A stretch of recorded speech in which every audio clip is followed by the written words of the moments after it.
Hello, in this video we're going to go over Chapter 8. We're going to discover and discuss subnets and VLANs.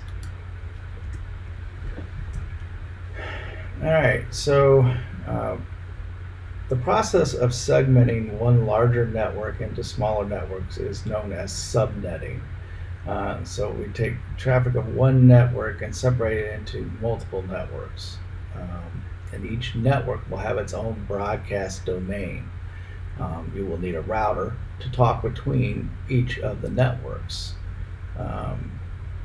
And by segmenting, we accomplish several things. We enhance the security, we improve the overall performance of the network, and we can simplify the troubleshooting because we have fewer devices on one network to troubleshoot. Here is an example. We've got three networks here, one large network that we were assigned, and we divided it into two smaller networks, Subnet 1 and Subnet 2.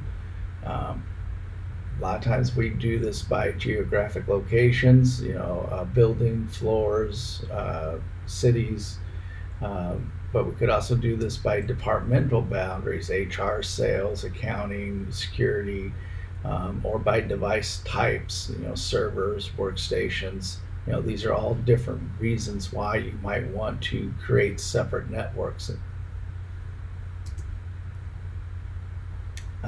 In this example, we're going to say we have a company that had 20 or 30 computers, and now they're moving to a few hundred computers. And so having that many on one network, it makes it a little harder to troubleshoot. You can have them, but you might want to break it up into smaller networks for better management. So then they're suggesting to break up the networks by floor and then divide the IP addresses into three groups or subnets, which is called subnetting. So here is the depiction of the way it was. We had three floors. We had one router that connects to the internet. We had three switches, one per floor. But what they're suggesting that we do is we move and put routers on each floor. You'll also still have to have the switches. I wish they would have left that there. You'll still need the switches, but they're talking about putting routers on each floor, in which now they can communicate to all the different floors, although you could still leave it as switches and still have one router. But this is just the example that they're saying that you're going to break up the network and each floor is going to be its own network. You could still do this with one router, but you'd have to have multiple interfaces on the router to do it, or trunking, things like that. We'll get into it, but IPv4 addresses are 32 bits long, and you have a network ID portion of the IP address and the host ID portion of the IP address. And this just kind of shows us, in this example, you've got an IP address of 192.168.123.132. Since this is a Class C address, our default subnet mask is 255.255.255.0, which means that the network ID portion of this IP by default is 192.168.123.0, with the host portion being 00132. Okay, that's the default. And these are the default subnet masks. For Class A is 255.0.0, B is 255.255.0.0, and then a C is 255.255.255.0. And basically you'll see in binary the A, just the first 8 bits are taken, which that's 255, and that means that the first octet is the network ID. The class B has the first 16 bits set, which is the 255-255, and then the class C has the first 24 bits set, which is the 255-255-255. So what we're doing when we do the subnetting is these zeros are the host bits, and we're taking some of the host bits and making additional networks with those host bits. Now, we have this notation of classless interdomain routing, or CIDR, and it provides additional ways of arranging our network / host information, and we use the slash, right? So we say that a class C is a /24 because it has 24 bits taken up for the network address for the subnet mask. So by default it's a /24. It represents the number of ones in the subnet mask and the number of bits in the network ID. And this is known as the CIDR block. So, a class A would be a /8, a class B is a /16, because if you can see, right, class A has 8 bits set, class B has 16 bits set, and then class C has 24 bits set. So that's called a slash, or /24 for the C. So subnetting takes the classful address and makes it classless. Although we start with the class, so however many bits are already set, and then we borrow some of the host bits and we add to it. So we use those bits to represent network information. So it increases the number of bits available for our network ID, and it reduces the number of bits available for number of hosts. So it decreases the number of hosts per network. So in this instance here, we're going to take the network of 192.168.89.0. It's a class C network, and we're just going to borrow one host bit from that network, and so thus it's going to become a /25, and it was a /24, but now we're going to create two /25 subnets, right? So the first subnet begins at 192.168.89.0, and the other subnet, the second subnet, starts at 192.168.89.128, because we borrow the first bit in the last octet, because remember the first 3 octets were already set with a 255-255-255-0 subnet mask for class C. We borrow this first bit, which it's the largest bit. It's the bit number 128, because it goes in order. It goes 1, 2, 4, 8, 16, 32, 64, 128. So we're taking the 128 bit, so that is now our subnet mask is 255-255-255-128. And also at 128, we've got 128 IPs from the first to the second subnet.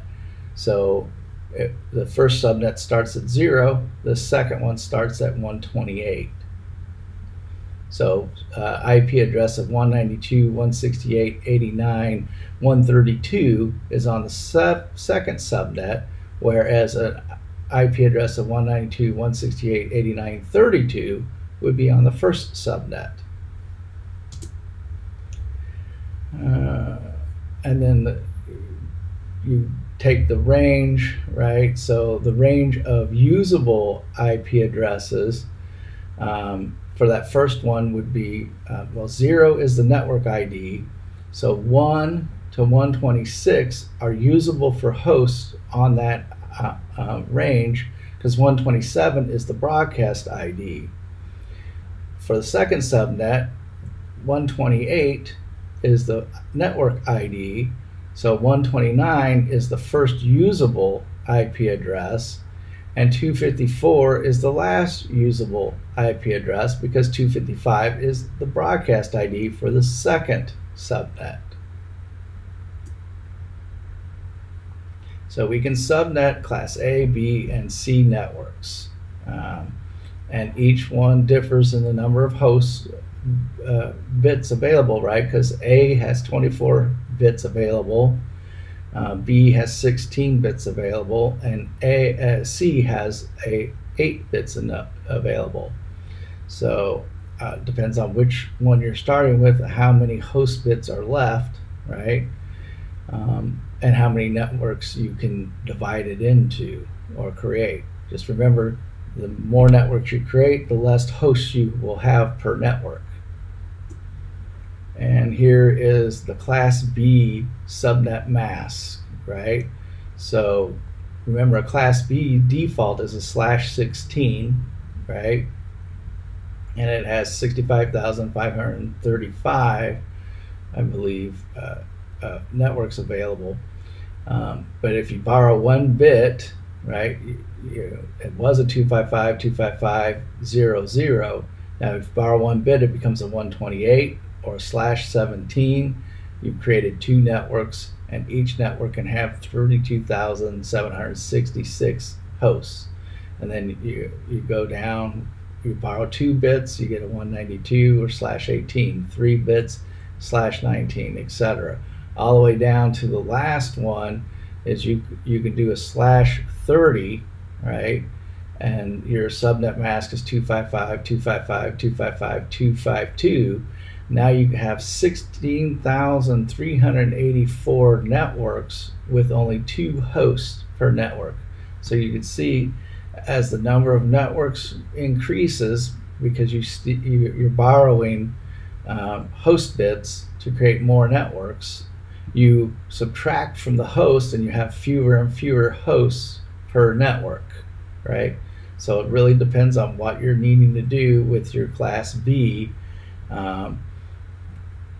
as to how many networks you have, how many networks you create versus how many hosts on each network and what's usable, So you can, as you see, you can even get it to where you can turn your class B into 256 class C networks, right, with the /24.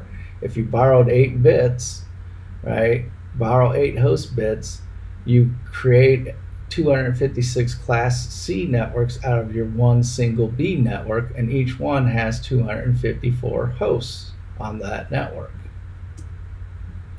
And this is just the class C, right? So the class C is the same as the B, but you only have 8 bits of 8 host bits that you can borrow from. So if you borrow 1, you can create 2 networks with 126 hosts. You borrow 2 bits, it's /26. You can create 4 networks because you've got 2 bits. 2 to the 2 is 4, with 62 hosts, right? If you take 3 bits, it becomes a /24. Your subnet mask becomes 255, 255, 255, 224. But because you borrowed 3 bits, now you can create 8 subnets, because 2 to the power of 3 is 8. And you borrowed 3 bits, so you have 0 and 1 for each bit. You have 3 of them. You have 8 combinations or 8 subnets, and then each subnet can have 30 usable hosts on that subnet, etc.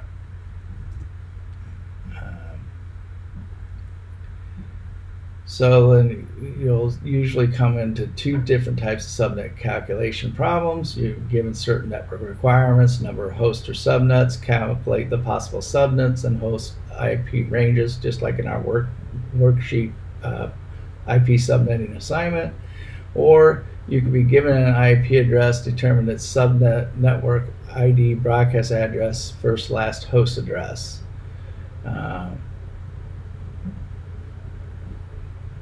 right? So you might be given a subnet mask, right, and figure it out, or an IP address /28, right? And you'll have to figure out this information. This is just showing 3 LANs earlier, but with the IP address subnetted. So the router, right? So the floor 1 is a 192.168.89.0/27. 192.168.89.32/27 is on floor 2. And the third network is 192.168.89.64/27 for floor 3. And then the various router IPs selected on each of those networks. And this is just a larger, now we broke it up into 6 networks, and it's just the same process.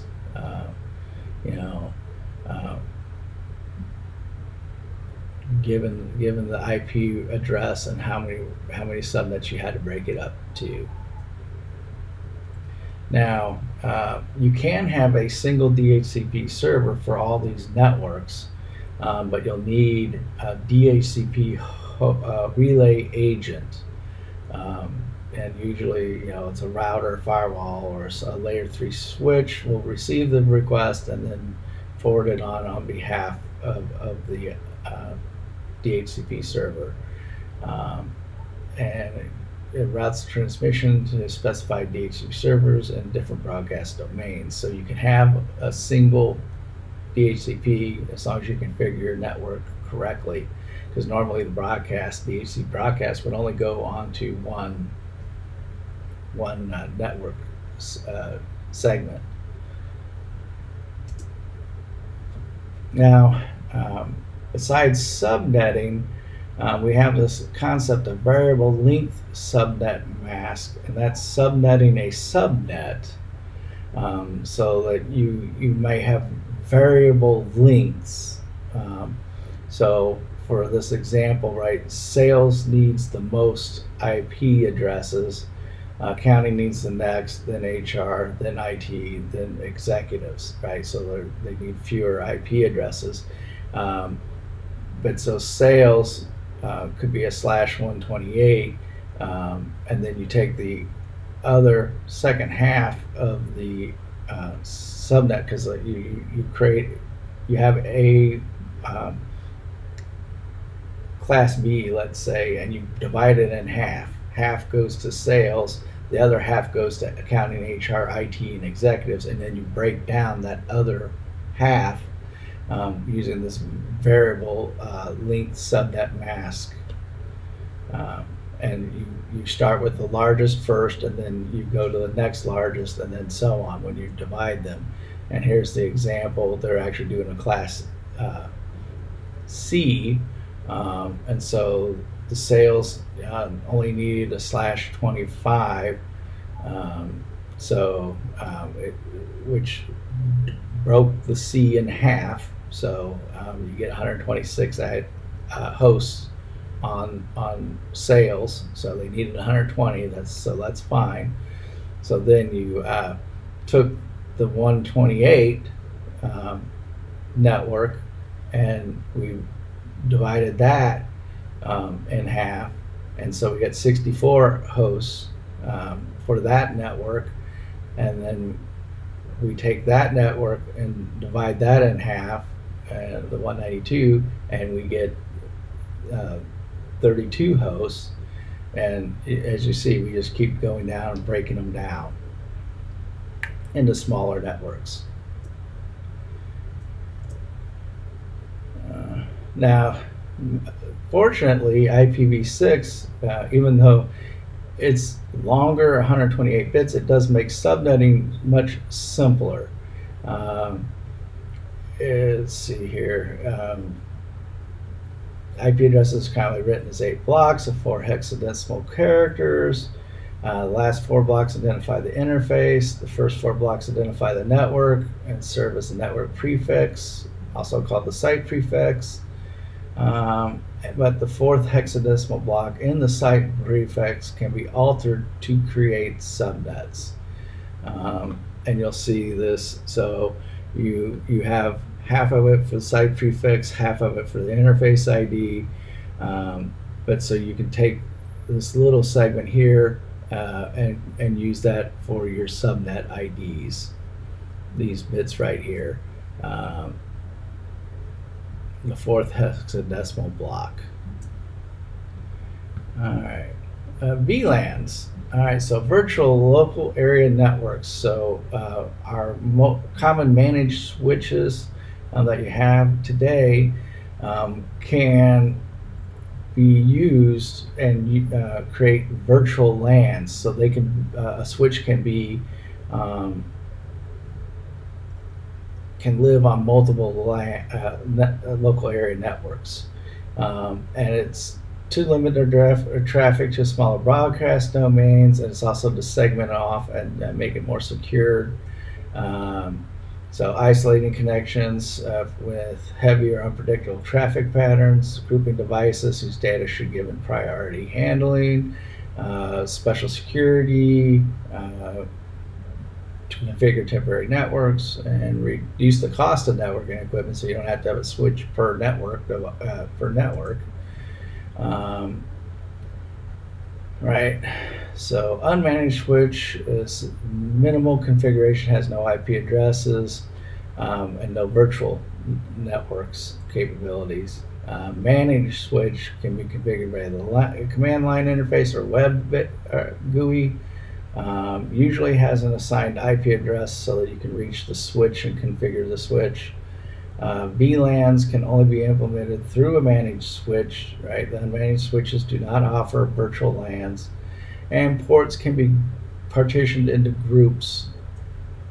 So here's an example. You've got port 1 is on VLAN 2, ports 2 and 3 on VLAN 10, port 4 on VLAN 20, and then ports 6, 7, and 8 are on VLAN 30, and currently 5 is unassigned.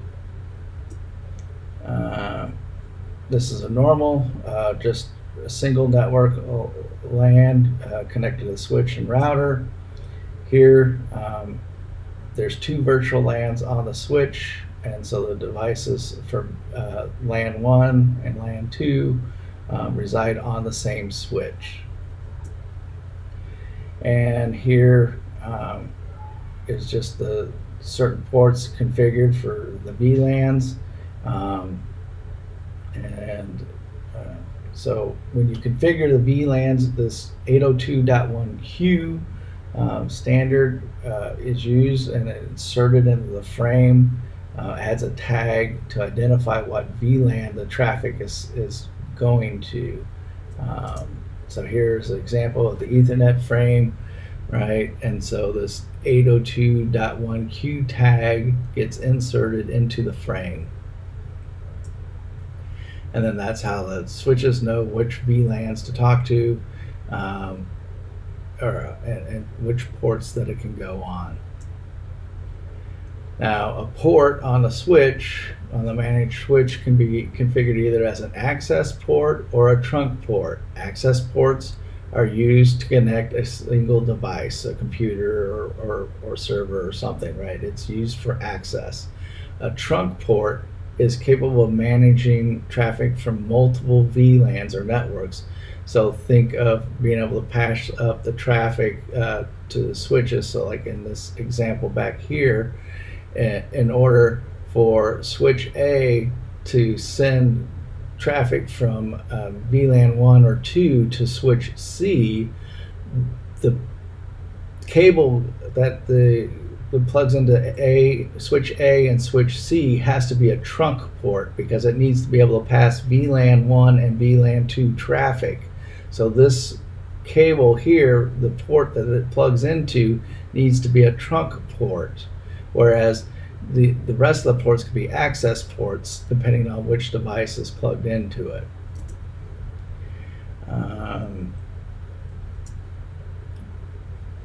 Let's see here. So this is an example. You have the VLAN ports. But then this one port right here is a trunk port for all the VLANs, and it would be the one that connected to another switch. Typically, it would be one of these higher end ports on the end, but still, you can configure any port as a trunk port and have multiple VLANs send traffic on that port.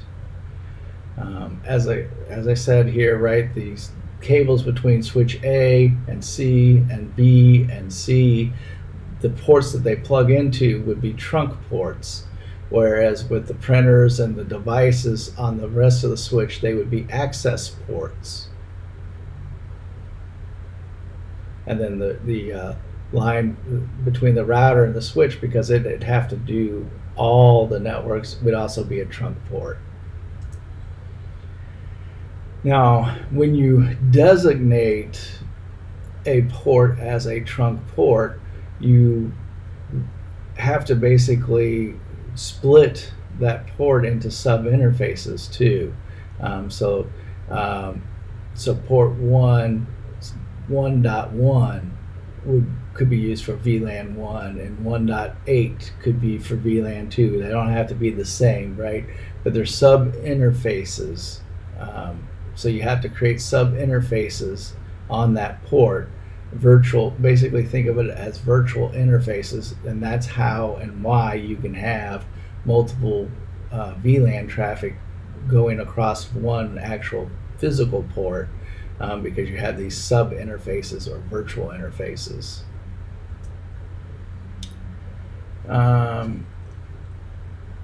So default LAN typically pre-configured on a switch and initially includes all switch ports. The native VLAN receives all untagged frames from untagged ports. And data VLANs carry user-grade traffic such as email, web browsing, or database updates. A management VLAN can be used to provide admin access to a switch. Right, so you might have a certain port that you use for management.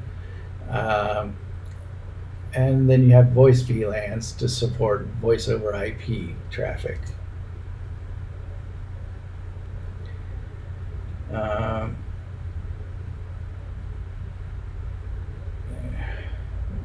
Right, so once created, you manage VLANs using the switch software.